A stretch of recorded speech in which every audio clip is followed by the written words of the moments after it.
Assalamualaikum semua, hai dan salam sejahtera dan masih Najmi daripada Kapunut. So hari ni kita akan review Rogue One, A Star Wars Story.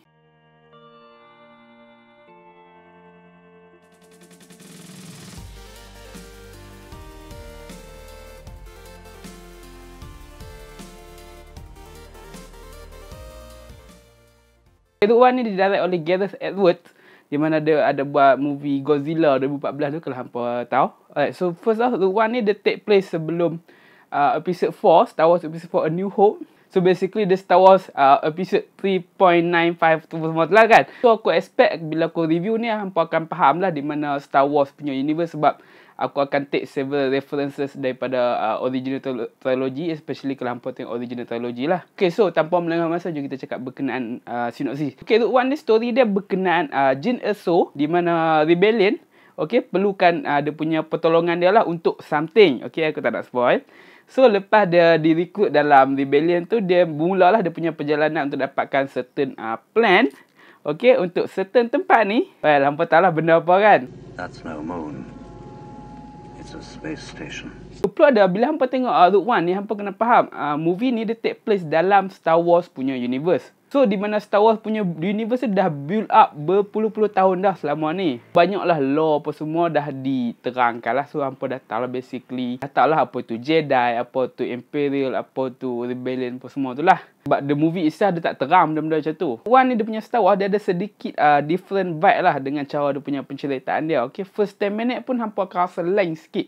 Sebab dia bukan your trilogy punya movie Star Wars kan. This is a side story untuk Star Wars. Dan movie itself ni dia sedikit dark lah. Agak dark. So, macam Rebellion tu, kita tahu lah Imperial jahat, Rebellion baik kan. Tapi dalam movie ditunjuk di mana Rebellion tu walaupun suppose jadi baik, tapi dia pun still buat benda yang a bit dark di mana. But dia pun kena take their choices lah kan. Bila dalam dunia berperang ni, dia pun kena buat something yang kita consider as jahat, tapi they have to. Plot dia bagi aku ada sedikit problem untuk first 15 minit, especially awal-awal tu dia agak bercelaru sebab first 15 minit dia macam jam banyak tempat.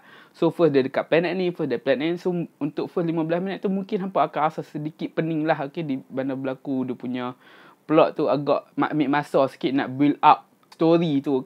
So agak pening lah. But jom kita ke karakter.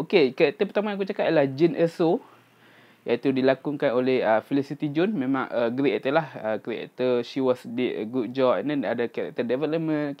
Aku paling suka watak K2, iaitu droid dalam movie Star Wars ni, which is bring a few comedic moment lah. Ada banyak sedikit lawak-lawak sarkastik apa semua. Dan tak lupakan juga untuk watak Donnie Yen, Diego Luna. Semua did amazing job as a character. Dan villain dalam movie ni, Krennic agak refreshing lah dia punya villain dalam ni. Tapi bagi aku dia memang typical your Admiral Star Wars villain lah.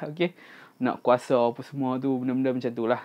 Dan dia ada a few cameo daripada watak original trilogy. So apa boleh expect a few lah watak-watak daripada original trilogy. Tapi bagi aku watak dia pun tak berapa penting pun dalam scene-scene depa tu. Sebab depa pun ada sat-sat saja. And kalau depa tak ada pun tak akan affect the whole storyline. Pada situ pun just untuk fan service saja. Visually movie ni memang amazing lah. Memang apa boleh expect lah dengan 2016 punya teknologi. Even dia punya effect space battle apa semua, scene perang memang done very very well. So bila dalam tengok movie ni hampa akan rasa Star Wars tu, hampa akan nampak wars tu, perang tu memang nampak how perang space battle, how perang atas ground kan, lawan dengan AT-AT apa semua lah.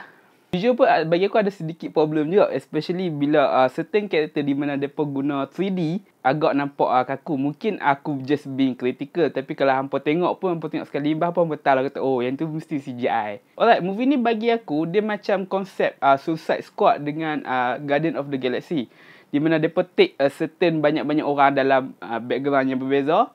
Depa form satu team untuk nak reach depa punya objektif. Apa aku suka yang berkenaan Rogue One ni ialah ada feel certain plot hole dalam episod 4. So yang tu aku tak cerah macam mana, tapi hampa kena check out sendiri. So overall bagi aku movie ni a must watch untuk Star Wars fan, especially Star Wars fan lah. Walaupun start of the movie ni dia agak celaru, pacing dia agak slow apa semua, tapi by the end of the movie memang hampa akan nampak ada story shine, macam mana dia progress the story, macam mana dia punya visual, dia punya storyline ke stunning ke action yang banyak, story yang interesting, dan plot dia pun berkait rapat dengan episod 4. So memang banyaklah berlaku orang kata apa, explanation dekat situ. So setakat itulah review untuk Rogue One Star Wars story ni. So apa pendapat apa berkenaan movie ni, nak tengok ke dah ataupun dah tengok dah lagi? So kalau hampa suka video ni, bolehlah leave a like. Okay, kalau hampa tak subscribe lagi, bolehlah subscribe sebab akan banyak lagi konten aku upload lepas ni. So jumpa lagi next time. Bye. Assalamualaikum.